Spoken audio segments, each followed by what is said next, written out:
चलो करबला चले, चलो करबला चले यारा, हर एक को ये सादत नसीब हो, करबो बला की सबको ज़ियारत नसीब हो।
الذي هدانا لهذا وما كنا لنهتدي لولا أن هدانا الله ثم الصلاة والسلام على سيد الأنبياء وأشرف الأنبياء حبيبنا وحبيب القونين الذي سمي في السماء بأحمد وفي الأرض بأبي القاسم محمد. اللهم صل على محمد وآل محمد. صلى الله عليك يا رسول الله، صلى الله عليك وعلى آل بيتك المظلومين. لعن الله من قتلكم ولعن الله أعداءكم الذين ظلموكم. بسم الله الرحمن الرحيم. قال رسول الله صلى الله عليه وآله وسلم حسين مني وأنا من الحسين. صدق رسولنا الكريم صلى الله محمد وآل محمد. اللهم صل على محمد وآل محمد. આપણી આ ટૂંક મજલિસમાં ઇન્શાઅલ્લાહ આજે આપણે જે ઇમામ અલીની ખાસ એના વફાત પહેલાં વસિયત લખેલી હતી, જેની અંદરમાં એના ફરઝંદોને બોલાવીને કહે છે કે આ મારી વસિયતને તમે મારા પછીના જે મારા ચાહવાવાળા હોય તે લોકોને પહોંચાડજો. ગઈકાલે આપણે પહેલો નુક્તો બયાન કરેલો હતો, જેની અંદરમાં તકવા અલ્લાહ, ખુદાનો ડર નહીં પણ દિલની અંદરમાં ખુદાની મોહબ્બત, યાની કે જાહેરી રીતે હું ખુદાથી બીવું એ બરાબર નથી, પણ જ્યારે એકાંતમાં હોય ખુદાને યાદ કરવું, એ યાદ અલ્લાહ સુબ્હાનહુ વ તઆલા ઇન્સાનને ભૂલતો નથી. એને કુવામાંથી, એને ઉબુદિયતમાંથી, એને દુઃખમાંથી અલ્લાહ સુબ્હાનહુ વ તઆલા રાજો બનાવી આપે છે, જેમાં આપણે જનાબે યુસુફનો એક્ઝામ્પલ આપેલો હતો. હવે આજે આપણે બીજા બે નુકતા, એક નુકતો બયાન કરશું, પણ તે પહેલા ઇમામ હુસૈન અલૈહિસ્સલામની અઝાદારી એક ઇલ્લિમિતે ઇબાદત છે. ઇલ્લિમિતે કહેતા કે sans fin. હવે એમાં એક વસ્તુ ધ્યાન રાખવાની છે, ઘણી એવી ચીજો જે તારીખમાં ઇમામો લોકો પાસેથી આપણને મળી નથી, એટલે એ ધ્યાન રાખવાની છે. કારણ કે ઇલિમિટ એટલે એવું નહીં કે મને જી સરખાઈ આવે, જી મને ગમે એ હું ઇમામ હુસેનના અઝાદારીમાં રાખી દઉં, નકર તો આખો ખીચડો થઈ જાય. હવે તમને એક એક્ઝામ્પલ દઉં કે આપણે ગઈકાલે જ્યારે વાદી સલામમાં ગયા, જ્યારે પીઠે તમને ઈરાની દેખાના કોણ હોય મને ખબર નથી, જમીનમાં એ લોકોનું નામ લખે, ક્યાંથી આવ્યું છે. જો ઇમામ તરફથી આપણને હદીસ મળે એટલે ધૂબ લસાડ્યું, પછી એમાં દેબા ના હોય, કારણ કે ઇમામ માસૂમ છે. હવે તમે જો હમણાં તો નીકળી ગયું છે, પણ અમુક વર્ષ પહેલા ઇમામ અલીના ઘરમાં તમે ગયો, બધા ફેત્રમાં પોતાનું નામ લખી નાખે, સલીમ કોન્કોર્ડ, હનીફ અકબર અલી, અનિલ જુમા. એ શું પાછા આવે ખબર, શું હોય એનો, ક્યાંથી કાઢી આવ્યા છે ખબર નથી. પણ અલ્હમ્દુલિલ્લાહ આ વર્ષે તમે અરબી વાંચતા નથી, પ્લાકમાં લખેલું હતું કે આ ભીતની અંદરમાં શરીયતના મસાઇલ પ્રમાણે હરામ છે તમારું ઉપર લખો. અથવા તો અમુક જણા આવે હાથમાં મહેંદી ભૂસે ને બધી ભીતમાં ઓલા મહેંદીથી ભીત ભરી નાખે, ક્યાંથી છે ખબર નથી. એ જ પ્રમાણે આપણા કલ્ચરની અંદરમાં ઘણી એવી વસ્તુ ગરી ગઈ છે કે જે ઇમામે નથી કીધું. હવે સલીમને ગમે કે મહેંદીથી હાથમાં આમ કરી નાખે, અનિલભાઈને ગમે કે ભીતમાં એનું નામ લખી નાખે, મને ગમે કે હું હઝરત અબ્બાસના નામના લાડવા બનાવું, આને ગમે કે હઝરત અબ્બાસના નામની ખબર નથી કબારોની માનતા કરે, તો છેલ્લે પછી ધર્મ જશે ક્યાં? એને કહેવાય છે બિદઆ. જીના સુન્ની લોકો બિદઆ બિદઆ, એ લોકોનું બિદઆ નહીં. બિદઆ એટલે શું કે જે પોતાને ગમે એ પોતે ધર્મની અંદરમાં ગરાવી દે, તો પછી આખો ખીચડો થઈ જાય, ગોટાળો થઈ જાય આખો. એટલા માટે જ્યાં સુધી જો આપણને ઇમામે કીધું હોય કે તમે તમારા પગ કાપીને, ઇમામ હુસૈન આપણે પગને હાથ કાપી નાખીએ, જેમ કે આપણે જે હાલીને જાય છે ઇમામ જાફર સાદિક મનસૂસ હદીસ છે, કે જે હાલીને ઇમામ હુસૈન અલૈહિસ્સલામના ઝિયારત સુધી જાય એને ફલાણો સવાબ મળશે, ઓકે. પણ એના સિવાય જ્યાં સુધી, હવે તમને ખબર છે આપણે બધી તો ઝિયારત નથી કરી શકતા, અરબઈના ટાઈમે ઓલા તાળા બાંધે લોકો, એ ભાઈ ક્યાંથી તમે કાઢી આવ્યો છો ખબર નથી. તો એકદમ ધ્યાન રાખવાની છે અઝાદારીમાં, નકર તો પછી તમને ખબર છે લિમિટ નહીં. અને એક વસ્તુ કે જ્યાં સુધી એક ચીજમાં હું કોન્વેન્ક્યુ ના થયો હોય અને જ્યાં સુધી મને યકીન ના આવે ત્યાં સુધી મારા ઉપર વાજિબ નથી કે હું માનું. એટલા માટે તમે જોજો નમાઝ, રોજા, હજ, ઝકાત એ બધું આપણે આગા સિસ્તાની, આગા ખુઈના ફતવા પ્રમાણે સ્વીકાર કરી શકીએ, પણ જે ઉસૂલ, જે બાઝ છે એમાં આપણા ઉપર તકલીફ કરવું મનાય છે. કારણ કે આગા સિસ્તાનીએ કીધું છે કે ઇમામ બાર છે એટલે હું ઇમામને માનું છું, એ ના થઈ શકે. કારણ કે ખુદા આદિલ છે, આગા સિસ્તાનીના ચોપડી મળે તો માનું છું, એ બરાબર નથી. યાને કે મને પોતાને રિસર્ચ કરવું ખબર. એટલા માટે તમે જોશો કુરાનમાં નબી ઇબ્રાહિમ ખુદાને એવો ક્વેશ્ચન પોઝ કરે છે કે આપને શરમ થાય. ખુદાને કહે છે, ખુદા મને દેખાડતું તો કેવી રીતના મરેલાને જીવતા કરી શકસ. તો ખુદા કહે છે, અય ઇબ્રાહિમ અવલા તુમિન, તને શું મારો ઉપર ઓલું યકીન નથી, ઈમાન નથી. નબી ઇબ્રાહિમ શું કહે છે? લિયતમઇન્ના કલ્બી, અહીં ખુદા કે જેથી કરીને જે મારો ક્રોયન્સ છે એની અંદરમાં મને યકીન થાય. હવે આપણે હોય તો શું કે શરમાતો નથી? અલ્લાહના વજૂદ, અલ્લાહના કુદરત ઉપર તું શક રાખસ? અલ્લાહે શું કર્યું? નબી ઇબ્રાહિમ કહે છે ઓકે, તને જાણવું છે, તને સેચ્યુટી ખપે છે, તું 4 ચકલીને યા 5 ચકલીને લે, એ ચકલીનો આખો ભૂકો કરી નાખ, પછી એને 5-6 ટેકાણે ફેરાવી દે અથવા તો પાથરી દે, અને પછી મારા હુકમથી ચકલીને બોલાવ, તું જોજે ચકલી પાછી જે તે મારી નાખી હતી બધી એક આવીને પાછી જીવતી થઈ જશે. યાની કે ખુદા નબી ઇબ્રાહિમનો જે સવાલ હતો કયામતના બારામાં એને પ્રૂવે કરીને એને દેખાડે છે. આ એક દલીલ છે કે અલ્લાહનો જે ખાસ ઉસૂલ છે એની અંદરમાં જ્યાં સુધી આપણે યકીન ન થઈ, રિસર્ચ ન થઈ, ત્યાં સુધી આપણે માની નથી શકતા, કારણ કે એની અંદરમાં તકલીફ કરવું મનાય છે. સલ્લુ અલા મુહમ્મદ વ આલે Muhammad.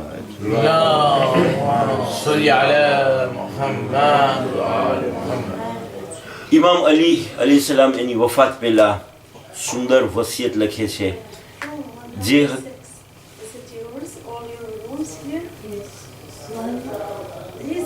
told me my room is 106.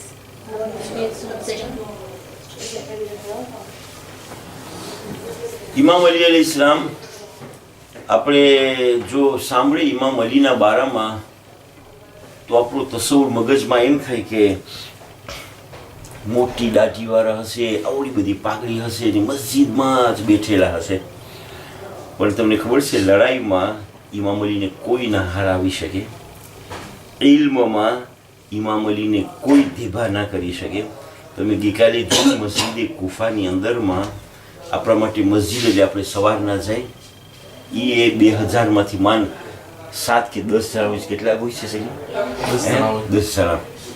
પછી 12 વાગે તમે જો 15 જણા, પછી જુમેરાતના જો તમને વળી 100-150 દેખાય. પછી જ્યારે વફાત હોય ત્યારે પીઠે બધા ભેગા થઈ જાય, કારણ કે મસ્જિદમાં મજલિસ ને ઓલું હશે. હાલાંકે મસ્જિદે કુફા ઇમામ અલીનું centre de gouvernance હતું. મસ્જિદના અંદરમાં એક ઠેકાણેનો મહેરાબ, એક ઠેકાણેનું પાલે de justice, એક ઠેકાણે એની કોઈની મદદ કરવાની જગ્યા. જેવી રીતના ઓલી બાઈ ઉપર એક ઇલ્ઝામ લગાવવામાં આવે છે કે આને ઝિના કર્યું છે, મારી નાખ્યું, નહીં યાવો યા કરે એને એક તશ્ત લાવે છે, ક્યુવેટ લાવે છે, ગરમ પાણીમાં એને બેસાડે છે, અને જે જીવડો એના પેટમાં તો નીકળી કે જો તમે જોયો આ બાઈ કોઈ દિવસ ઇન્સાન ઉપર તમે જુલમ ના કરો. એને જ્યાં સુધી એટલા માટે કહેવામાં આવે છે આંખ અને કાનના વચમાં કેટલા 4 આંગળીનો ફાસલો છે. જ્યારે સાંભળ્યું કે અનિલ જુમાએ ચોરી કરી છે, બધે ભેગા થઈને કૂટી ના નાખો.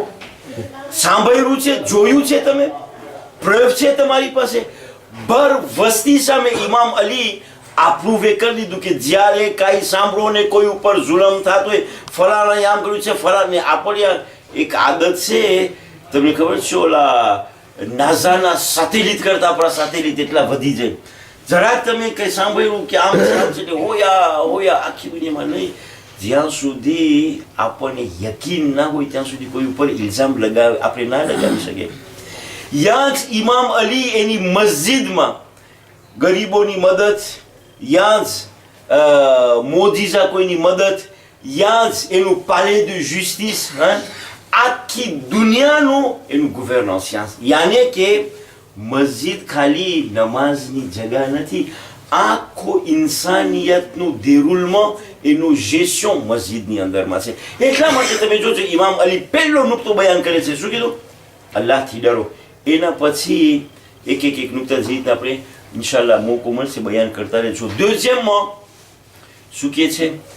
અય મારા ચાવાવાળાઓ, અલ્લાહ અલ્લાહ ફી વહદતિકુમ, ધ્યાન રાખજો, તમે અંદરમાં એકબીજા હંમેશા મળીને રહેજો.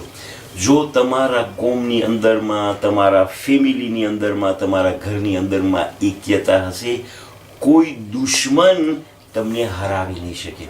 અને આજે તમે જો દુનિયામાં સૌથી વધારે લડાઈ ક્યાં છે? યમન, ઇજિપ્ત, અરબી સાઉદી, લીબી, મુસલમાન દેશની અંદરમાં.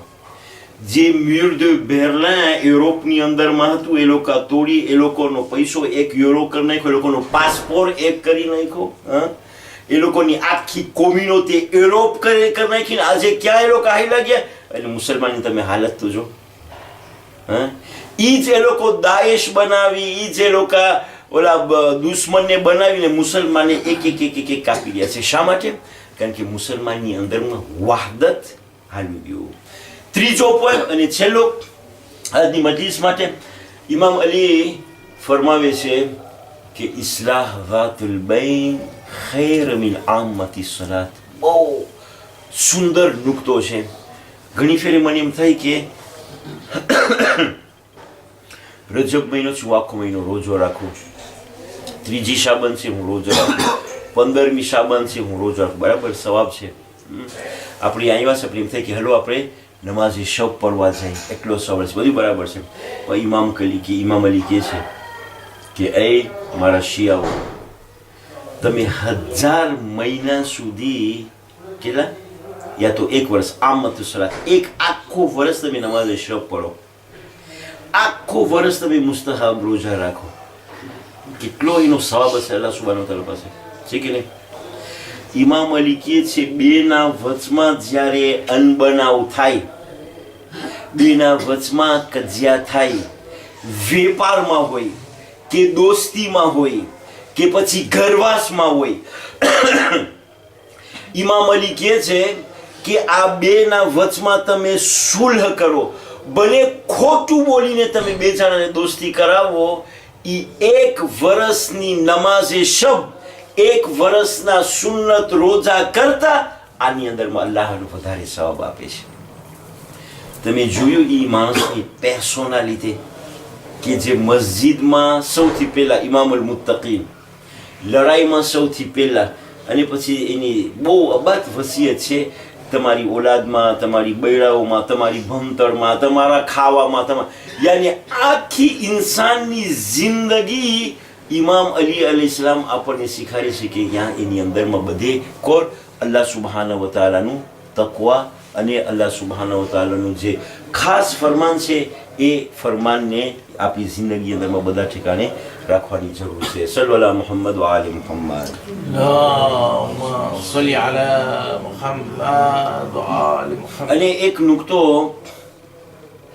મુલ્લા અસગરની મજલિસમાં બોલ્યા હતા, ફરમાવ્યા હતા, તે એકદમ સુંદર નુકતો છે કે એક ફેરે એક માણસ માનતા કરે છે કે ખુદા, જો મારું ફલાણું કામ પતશે તો હું ફલાણી માનતા કરીશ. એવું થયું કે એનું કામ પત્યું અને એની માનતા કબૂલ થઈ. કે હું શૈતાનને $100 કે $100 આપીશ. એવું થયું કે એનું કામ પતી ગયું. હવે એનું કામ પતી ગયું, હવે શૈતાનને ગોતવો ક્યાં? કે હનીફની દયા આવે, કે હનીફ કહે છે ને કે જેટલા હનીફના નામના હોય એ બધે શૈતાનના સરદાર હોય. કે હનીફની દયાઓ, ફલાણાની કેની દયાઓ, તો જાય છે પોતે કોઈ આગા પાસે, તો આગા કહે છે કે જો વાંકડી તું જોશે કે પીઠે માણસ ભેગા થયા છે. હા, હવે બે જણાના વચમાં એક ત્રીજો છે, એ ત્રીજા માણસને દયાઓ $100, તો પોતે જાય છે બાજુમાં, કે ત્રીજો શું કરે છે, દાખલા તરીકે આ બે જણામાં કજિયા હોય તો આને કહે છે દઈ રાખ જોશથી બરાબર ને ફટકાવ, વળી સતાઈને ઓને કે દઈ રાખ ને બરાબર મારા ને. તો એ કે જે માણસ અહીંયા કરે આગ સળગાવે અને પછી ત્યાં જઈને અહીંયા આગ સળગાવે, એ બેના વચમાં જે કજિયા કરાવતો હોય આ શૈતાનનો બાપ છે ને, તારા $100 તું એને દયો. એટલા માટે ઇમામ અલીએ કીધું છે કે બેના વચમાં સુલહ કરવું, બે કોમની વચમાં સુલહ કરવું, 1 વર્ષની નમાઝ અને 1 વર્ષના રોજા કરતા વધારે બહેતર છે. સલ્લલ્લાહુ મુહમ્મદ વ આલિ મુહમ્મદ. اللهم صل على محمد وآل محمد. ખાલી ઇમામ અલી 3 યા 4 વર્ષ હુકુમત ચલાવી. તમે એની નહજુલ બલાગા જો, તમે એના એક લેખ જો કે કેટલું દુનિયામાં પોતે ઝખીરો અને ખજાનો આપી દીધો. પણ તમે જોયું કે એવા ઇમામ અલી સલામ એની મહેરાબની અંદરમાં નમાઝની હાલતમાં કેવી રીતના ઝરબત મારવામાં આવે છે અને એની એક આલો અયાલ ઔલાદ ઉપર જે જુલ્મ કરેલો છે, ખુસૂસન કરબલાનો જુલમ અઝાદાર અને હુસૈન તમે રસ્તે રસ્તે જોશો કે ઇમામ હુસૈન અલૈહિસ્સલામની ઝુરિયત ઉપર જે જુલમ કરવામાં આવ્યો છે. ખુસૂસન ઇમામ હુસૈન અલૈહિસ્સલામની વફાત બાદ જનાબે ઝૈનબ અલૈહિસ્સલામે જે દુઃખ ઉપાડ્યું છે, ઇમામ હુસૈન અલૈહિસ્સલામની વફાત બાદ જનાબે ઝૈનબ ઉપર જે જુલમ થયો છે અઝાદારો, એ ઓરત એને સાનિય ઝહરા કહેવામાં આવે છે. તમને ખબર છે શા માટે સાનિય ઝહરા? કારણ કે જનાબે ઝૈનબ અલૈહિસ્સલામ જ્યારે કૂફાની ગલીમાં જતા હતા ત્યારે ઝાલિમો લોકો એલાન કરે છે કે બાગીનો કાફલો આવી રહ્યો છે. અઝાદારો, કૂફાવાળાઓ પથ્થરના ઘા કરતા હતા. કહેવામાં આવે છે કે જ્યારે જનાબે ઝૈનુલ આબિદીન અલૈહિસ્સલામને ગુસલ દેવામાં આવ્યો ત્યારે ગુસલ દેનાર અજબ થાય છે કે આ માણસ, આ બંદાના શરીરમાં કેવી બીમારી હતી કે એનું આખું શરીર ગુમરાથી અને આગથી ભરેલું હતું. અઝાદારો, ગુસલ કફન દેનાર જ્યારે પૂછે છે ત્યારે જવાબ આપે છે કે એ શખ્સ, આ માણસ બીમાર ન હતા, પણ જ્યારે કૂફાની ગલીમાં પસાર થતા હતા ઊંટમાં એટલા તે જંજીરથી બાંધેલા હતા કે પોતાના હાથથી પોતાના શરીરને પોતે બચાવી ન શકતા હતા અને કૂફાવાળા તેના ઉપર આગના કટકાઓ અને પથ્થરો ઘા કરતા હતા, જેથી કરીને જનાબે ઝૈનુલ આબિદીનનું શરીર આખું જખ્મી થઈ ગયું. અઝાદારો, જ્યારે રહાઈશનો ટેમ આવ્યો, યઝીદ હુકમ આપે છે કે હવે તે લોકોના હાથમાં જે જંજીરો હતા તેને કાઢી નાખો, શેનને કાઢી નાખો. અઝાદારો, ઝાલિમો, તમને ખબર છે કેવી જંજીર બાંધેલી હતી? એક એવી અણીવાળી જંજીર કે જનાબે ઝૈનુલ આબિદીનના હાડકા સુધી એ ચૂપ પહોંચી જતી હતી. અઝાદારો, જ્યારે શેનને કાઢવામાં આવે છે અને જનાબે ઝૈનુલ આબિદીનના ગળામાંથી ગોશના કટકા પડી જતા.